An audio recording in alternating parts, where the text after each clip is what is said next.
Well, a very, very good evening, everybody, and a very warm welcome back into the Fallout Bar here from Online Darts after night two of the BetMGM Premier League Darts for 2024. I have got, I should stress now, there you go, as you can see, I've now got my Ireland stuff on because we are going to win back-to-back Grand Slams. I've also got the Mayo jersey as well, ready to go, and Ireland are going to take 6 points away from England in the Nations League as well. So all in all, a very, very good day. Wow, you have reached unbelievably new levels of delusion right now, haven't you, Mr. Eaton?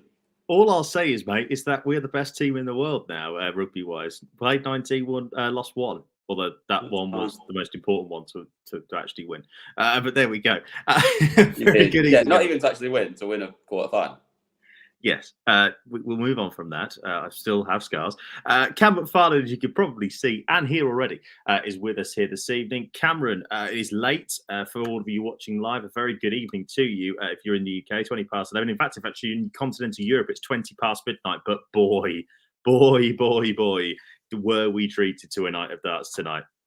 Yeah, everyone giving it the big one. This format's lost its touch. Bollocks. It's been absolutely class, hasn't it? Yeah, it has. And, you know, by the way, hello to everybody in the chat room. But Jamie, we will talk about this because it was us two that said we were worried about MBG and we have got egg on our faces. But we will talk about that a little bit later. Don't worry about that. Also in the chat room already, Mr. David P18, he's already in, says, good evening. Best and one of the best Premier League nights for a while. I wholeheartedly agree.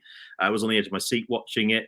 MBG's winning a Premier League title. That's a bold early prediction. Cool. We love a bold call on here. Bold early call. HGV says, evening, Jerry and Camp, excellent darts tonight. It certainly was. We've got a lot to talk about. James says a good night of darts, and MBG's resilience is amazing. I wouldn't say resilient.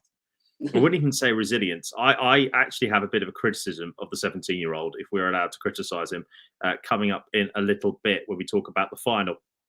Dan says, hello. Good evening, Mr. Simpson. Looking forward to seeing you in 3 weeks' time. Mr. Simpson's been sampling the old vino on the train home tonight as he was trying to keep up with the darts. He's very keen to tell us straight away. Here he is. Here he is, indeed. We will come to your predictions in a minute. James, that game still has scars. I was actually in the stadium in the Stade de France. Only time I ever left the stadium in tears. But we will move on. Joe also says quality matches tonight. So let's get cracking with it, Cam, because my goodness, were we treated to a night of darts. And before we get going with the review, I'm actually going to put up the predictions that we had for week 2 on the screen there. A couple of us got them right. One yourself, being in the MVG Aspinall game. I was also a leg off in every single of the next 3 as well, and then 2 missed darts at double off having the winner as well, which is why title sponsors have some of my money. You know what comes next, don't you, when you say stuff like that? God. Hey, there it is. So there we go. So yeah, I mean, to be fair, going through those predictions again, we'll put the predictions back up on the screen there. A couple of, I mean, to be fair, I was trading a lot, but my bonus points getting with MVG there, getting up the night win was very, very good. Again, another interesting week then in the Premier League. So let's go through it, and we will come on to a bit more of predictions a little bit later on when we talk about week 3. Don't forget as well that we're running a prediction league between all of us throughout the weeks here on Online Darts. You can find all of our predictions every Monday on the Live Lounge with Phil, Gob, and Lee. So let's move on then and talk about these first 2 quarterfinals, because it just sort of set the tone really for what was a ridiculous night where no lead was safe. Nathan Aspinall, 3-0 up, had a chance to go 4-0 up, didn't take it. Had a chance to go 5-2 up, didn't take it. MBG comes back and wins. Michael Smith, 3-0 down, getting absolutely battered, finds a big fish, and then he goes away and basically wins the game from there, really. I know Gezi had a big fish of his own to save the match, but it just set the tone for what was a ridiculous night. Yeah, it did. It's a wonderful start, wasn't it? The way Nathan started, it just looked like all of his troubles over the last couple of weeks, that obviously he's been quite vocal about himself and also about the absolutely ridiculous abuse he's been getting on socials for losing a couple of darts matches. It's not good, is it? There's just no need for it. But it looked like all of that had just floated away in Berlin this evening for the first 4 or 5 legs. And then Van Gerwen switched it on, didn't he? Well, I wouldn't say he did. I wouldn't say he did. I mean, Joel makes a really good point here. I've got to say, I agree with him. I think Asp did throw it away, in a way, tonight. I'm not so sure. I mean, the way he rattled through those last few legs, I can't remember exactly how many darts they were in those last few legs, but it wasn't very many, and it was definitely well over a ton through the last 4 for MVG to go and wrap it up. So he did drop off. I'm not gonna say that he didn't, but even if he hadn't, he may not still have won this game. I mean, to be fair, thinking about it, when you're averaging 110, 112 at one point, you're not going to consistently do that unless you are absolutely on it, and you are going to fall away a little bit. But I just think that, to coin his phrase, he did the right things at the right moments, and he just did. Like, I mean, that's his not his accent, not even close. I don't care. Absolutely, it's late. It's late. And in the end, actually, Van Gerwen ends up with a higher average than Nathan Aspinall here. We'll come on and talk a little bit more about everybody involved in the Premier League and where people are sitting after 2 weeks for a little while when we talk about the table, because we have got the table for you tonight.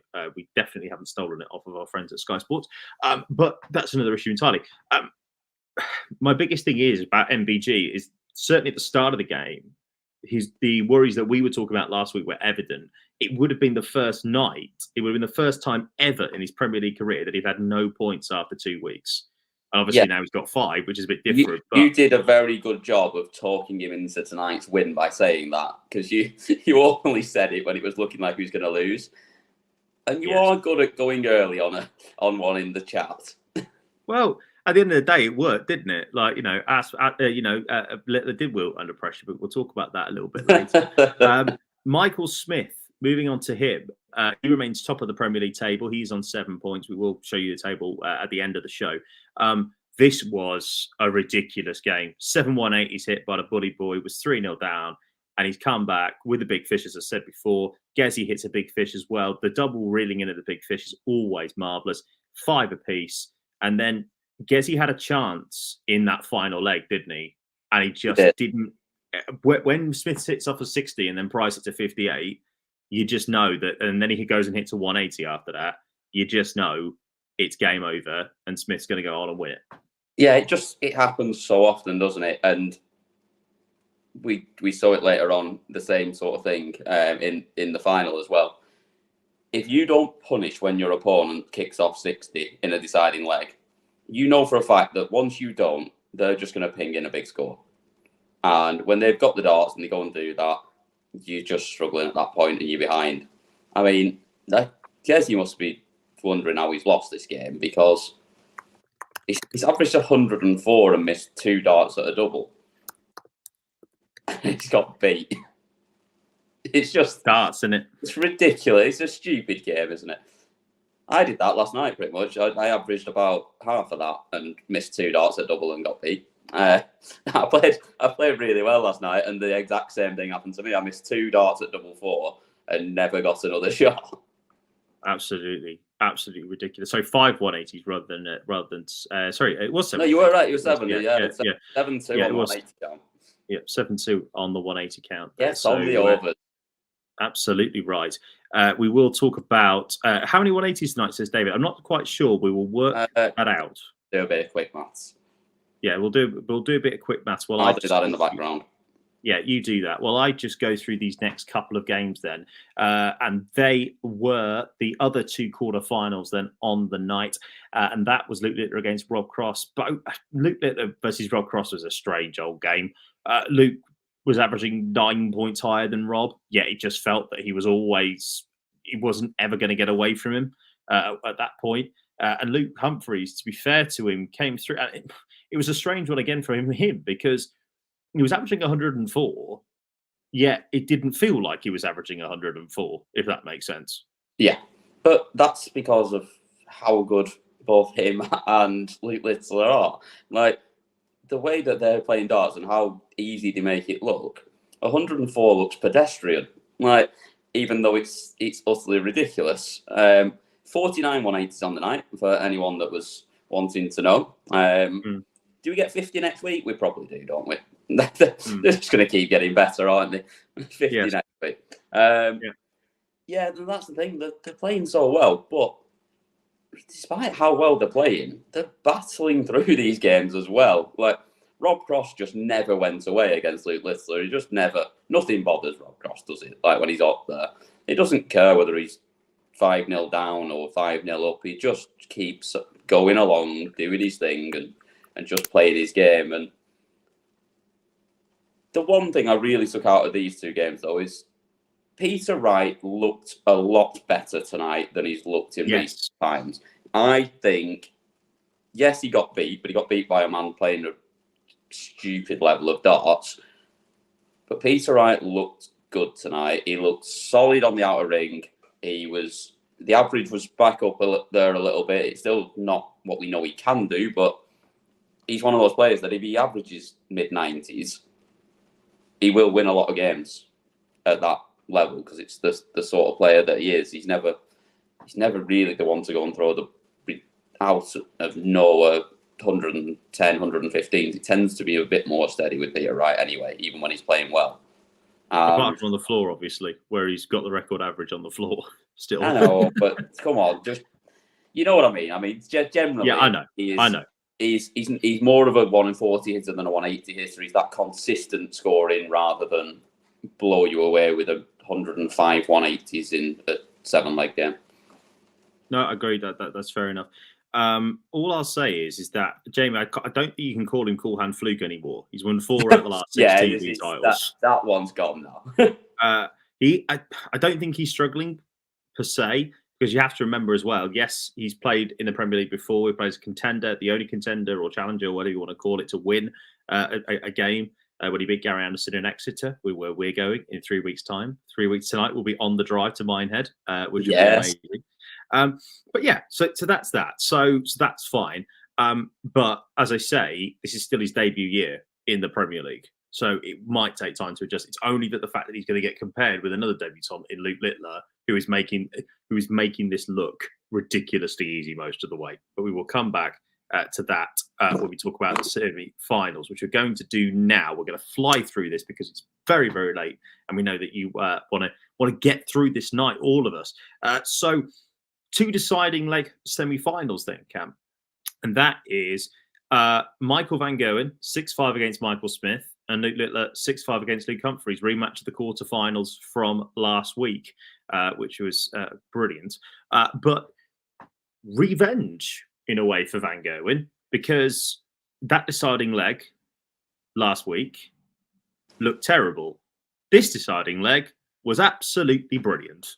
Yeah, it was just ridiculous, wasn't it?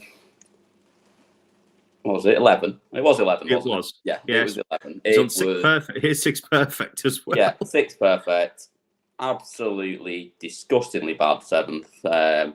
It was awful, absolutely terrible darts. That was player. A sinker. That was a sinker. That was. No, but then even then, in a couple of ropey ones after the first 6, and then a really good treble 18 to leave himself 48, and he just never looked in doubt, did he? The first one was just perfectly in the middle of the 16 and just followed it straight into the double. It was class. Bearing in mind that despite him taking this out in 11, that Smithy sat there on 65 after 12 darts himself. It's hardly that he's thrown in a stinker in that leg either. Andrew's right, isn't he? MVG does the right things at the right times. We saw it again in the final, spoiler alert, a little bit later on, which we'll come on to. Everyone's watched the final. Come on, Charles. We don't need to throw out spoiler alert. They're not watching us if they've not watched the darts. It's a very good point, to be fair. Interesting, this one again from Van Gerwen, because again, it just summed up, again, the night, really. Smith taking a bit of a lead. MVG coming back to take control. Smith taking the opening leg, MVG coming back to take control. Smith then reading off 4 on the spin. And in the end, it just came down to a noble leg where you really would think 65 after 12 would give you a chance. But clearly, on your own throw, yes. Yes, on your own throw. But you just know. not on if you're on MVG. Question for the people in the chat that are good on the old stats. Since we've gone to doing this format of the Premier League, is this the most legs we've ever had in a night?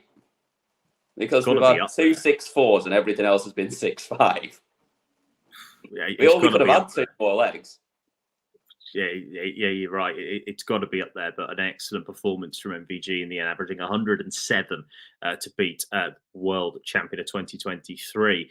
And then obviously we had the rematch of the 2024 World Darts Championship final for the already 4th time on television this year. We've had this game. Tell you what, though, if we're going to get games like this, and look, I know the averages might suggest a little bit different. This is a little stat for you. This is Luke Littler's. I appreciate he's only played 2 games at this point, but still, this is one of the very few occasions where he hasn't averaged 100 in a game. Yeah. And he's averaged 98.7, and Luke Humphries averaged 103. And still won it against someone averaging 103. Basically 104. Yeah. Basically 104. Ridiculous. Yeah, 104 with 11 missed darts at double as well. the scoring was incredible. It's 16 140s in 11 legs. Absolutely bonkers. Absolutely bonkers. And I was just going to say very, very quickly, that's now the 3rd straight win for Luke Littler against Luke Humphries. It is that. 2 of them have been 6-5, which you can't say. Still dubs, mate. Still dubs. And to be fair, it looked like he had him rattled in that last leg. And then he went 1-2-6, 1-6-2, and 20-1. Thanks for coming. See you later. I'm off to the final, son. 308 and 7 is just utterly remarkable from the young man. And as Wayne Mardle often says, darts is difficult.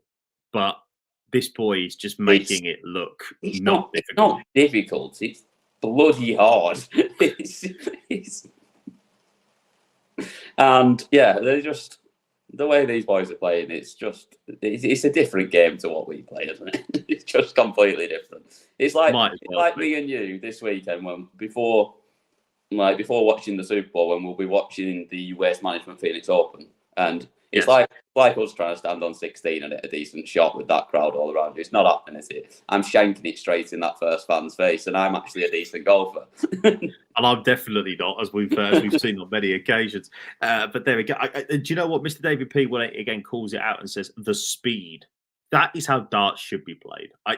I'm not. I get people have different throwing actions and all that, but to watch those two at that pace, with that crowd, at that level, with that pace of dart, chef's kiss. There's nothing better. There's nothing better. And I just, every time I watch, I mean, all 4 of these that were in the semi-finals, I just think we should ban all slow players. Just get rid of them.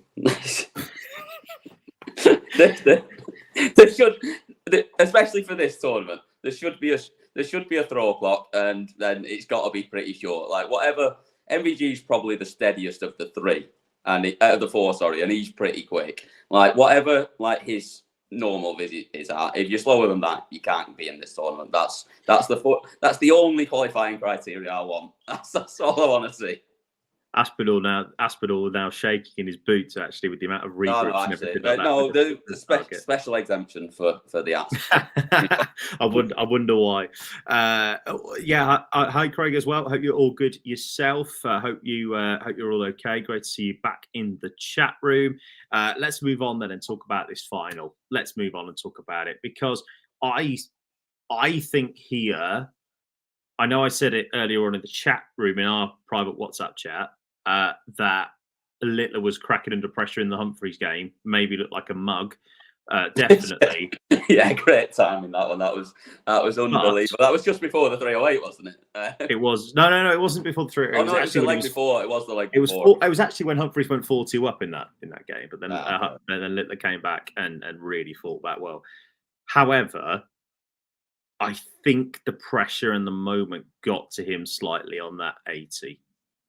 Yeah, he's one of the most fluent dart players out there, in that he hits everything so quickly. Like, he beats the camera every time, which they're going to have to up the game as well. Everyone's upping the game on the dartboard. You're going to have to up your game on spotting and the camera work, because you've got to be quick enough to know where he's going. And I know they've not had much chance of watching him yet, but he's that quick. He knows what he's doing. It was never in doubt that he was going treble 20, double 10. And I don't know why he stopped. And like you said, I think it was just a little bit of the moment getting to him there for winning his first Premier League night. But credit to him, even when he stopped, and this is how well the boy is playing at the moment, I still thought he'd hit it. Thing is, as well, though, don't forget, he had a chance in the last leg, in the previous leg as well, when MVG was on throw. He had a chance at 102. He did. Hit the treble 20, missed the two, hit the two, and then missed the tops inside he had a couple again. Where he missed low on tops. He did it on a 145 in the leg in between as well, on his own throw. But he tends to be, I mean, because he always wants to go tops, like that 102 and the 145, the way he goes with the 19s and then 16s, which is I really like as a way to go. But then he's always having to then switch up the board, and it's hard to reach when you do it that way, especially when he's not the tallest player either. It is, but he loves that way of going, and he knows that worst case he's leaving himself his favourite double that he never misses. So, except for when he needed it for the match and the night. Yeah, absolutely. Andrew Bates says as well, agrees with you there, Cam, saying that the pause didn't help him at all. He needs the full rhythm, and I totally agree.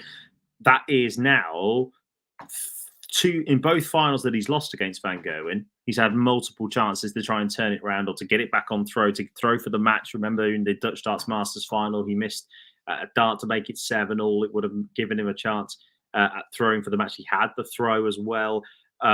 Also as well, in this final, as we say, missed 2 or 3 darts to win that game. Look, Joel, I know what you're saying, just so someone listens doesn't mean they cracked under pressure, but we have to call it how I see it. And I think at that moment, when he takes that moment to then throw, rather, if he'd just thrown them and missed them, then I completely get that point. But when he takes the moment to step back and then misses, when he's been so clinical on it every time, and he never does that pausing, that's why we think he cracked a little bit. I still don't. They were still very good darts thrown at double 10. He didn't throw any horrors in there by any mean. The first one's so close to being in, and probably too close because it made it more difficult for the second one. Yes. But yeah, that's why I don't really think he. There was just that little pause, and I think if you go into pause, and to be fair, every time he comes up to the board to hit double 10 first starting hand, he generally hits it, or he's very close to it, and he hits it that visit. So if you are going to pause and you're going to do that, do it properly. Do it like Rob Cross. Step back, reset completely, and do it. But he didn't do that. He just sort of stood there and leant forward and then got back into his position. If you're going to do it, you've got to reset completely, because it's so hard, if not, to get back into your normal spot and throwing stance and throw it properly when you've just sort of moved around a little bit but not moved off your spot. We saw that, don't forget, in the World Darts Championship final. 4-2 up, 2 legs apiece. Obviously, he was thrown by the deflection that happened into the treble 18 bed. Instead of wanting tops, he wanted double 2. He stepped back, he asked for a spray what was going on, and then he just missed outside as well. Final point on Littler for now, before we go and talk about the table, and we'll talk about our nightly winner in a second. Again, David P says he is now getting scars. I don't think this is going to affect him, though. No. I know this is just stupid to say for a man who I call a generational talent, or for a boy, I should say, still, who's called a generational talent. But he is getting battle scars now against Michael Van Gerwen. And surely that's going to take a bit of an effect on him as the weeks and months of this Premier League season go on. I mean, is he though? Is he really getting scars? I mean, well, he is. He's lost in 2 finals to him now. But he's also beat him in 1. 1. 2's bigger than 1. That's how it works. I mean, he's won the same number of legs against him as Michael Van Gerwen's won against him. I don't think he's worried about playing him one bit. I don't think he's got any scores at this point. If you'd offered him before the World Championship, if you'd offered him 3 games against Michael Van Gerwen and you win the same number of legs as him, he'd have ripped your hand off for it. Well, we shall see. Maybe he comes back in Glasgow, or maybe he comes back on the Pro Tour on Monday. You know what's so good about it, though? We're going to see it so many times over the next few weeks. And that is where they've got it absolutely bang on with who's in there this year and giving him that opportunity right now. Because totally agree. It can only. We all questioned it at first. But he's good enough. He's ready. He should be in there. And this is only going to make him better and better and better. I totally agree. Anybody who says that he shouldn't have been in the Premier League, I think you have got massive egg on your face right now. Obviously, the case with Luke Littler. And like me and you by saying that Van Gerwen was in trouble.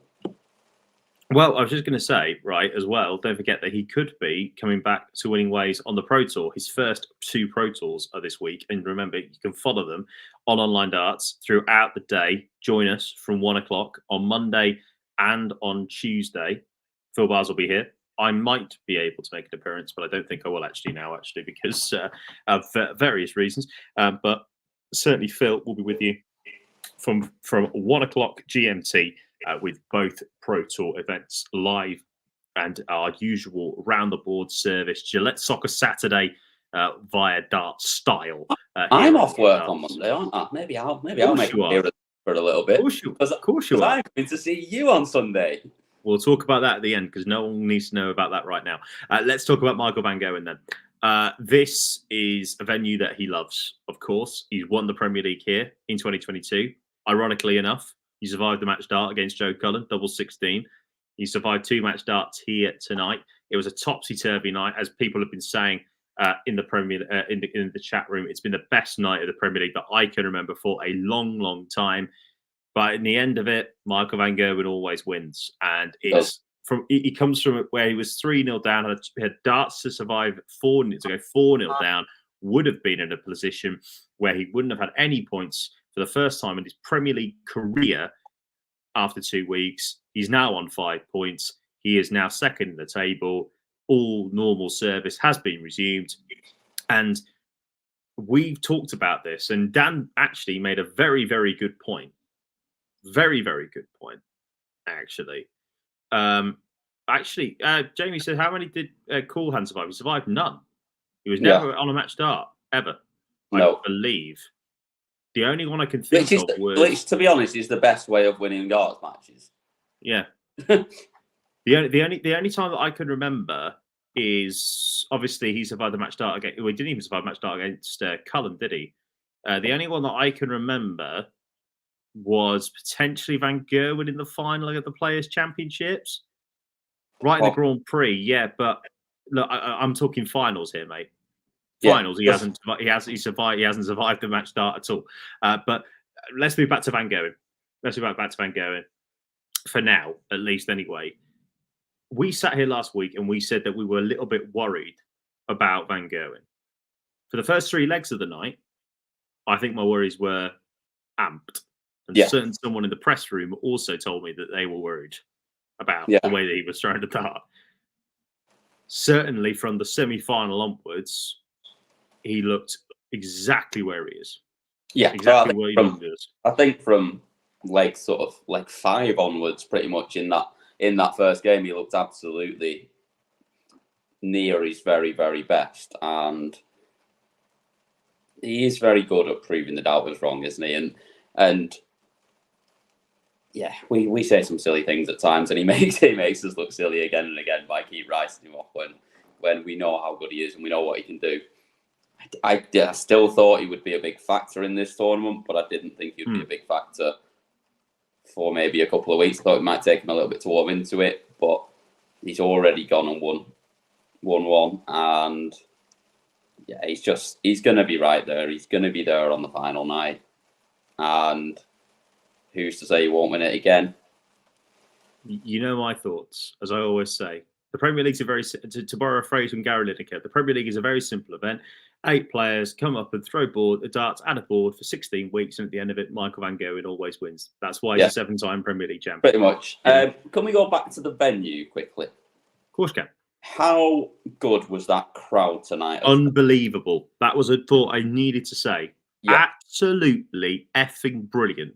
From a country that has been normally criticised, particularly on this channel, has by anyone certain mentioned that about the Germans on the Euro tours? Particularly by a certain someone who's currently calling Czech, no doubt, on the Motor Super Series, right? But genuinely, they were superb tonight. You could hear a pin drop in the Mercedes-Benz Arena. Yeah, that was fantastic.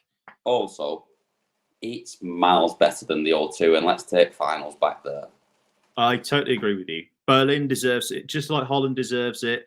Holland deserves more than the World Series of Darts finals. Oh, don't take that off them, though. Oh, I love that event. No, I agree, but there should be another televised. Yeah, well, that's true. There definitely should be one this year because somebody's decided to schedule it on the same day as the final of the tournament that we do our other media things for, which is annoying. It is, but it's at least only day 2. It's not day 3, so that's absolutely fine. Well, as I say, can we fly straight from finals day into Amsterdam? Can we do that? To borrow the phrase, you can if you like, but I won't be there. That is what happens when you're having a child. But seriously, Berlin deserved, and Germany deserve a major tournament finals night, and the finals night in Berlin was brilliant when it was there, and I think that I would happily take it back to Berlin. London has the World Championships. That's all it needs. So bring it back to Berlin, please. Speaking of Berlin, let's now hear from our winner, Michael Van Gerwen. Now, I haven't heard this clip yet, so I'm looking forward to seeing what this is. Here he is, a clip from him in his press conference with the media after winning night 2 of the BetMGM Premier League Darts. Oh, no, that's not true. It's not special because we're going to have finals like this another 10 times this year. You know what I mean? We played so many times. Pro Tours, Euro Tours, or whatsoever. So it's not going to be special, but of course it's important. We all know that, and you have to play well if you want to be on top of the boards. But it's still a long run, and I feel good. I feel comfortable. I play well today. He's right, to be fair.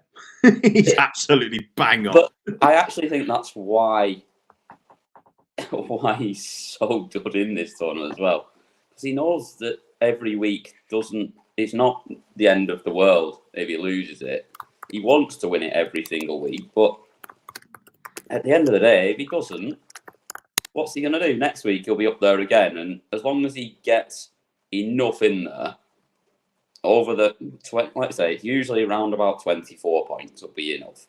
If you get that across the weeks, then all he has to do is then win 2 games, and it's number 8. And that's the same for all of them. That's all you have to do. Don't get too hung up on losing a final in this. Yes, all right, you've missed out on 10 grand, but let's be honest, Luke Littler's 17 years old. He's already won more money than he knows what to do with. So that 10 grand makes no difference.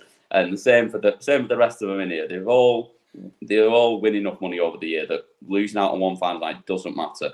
Just get the points, accumulate them, get yourself in that top 4. And then worry about winning 2 games then.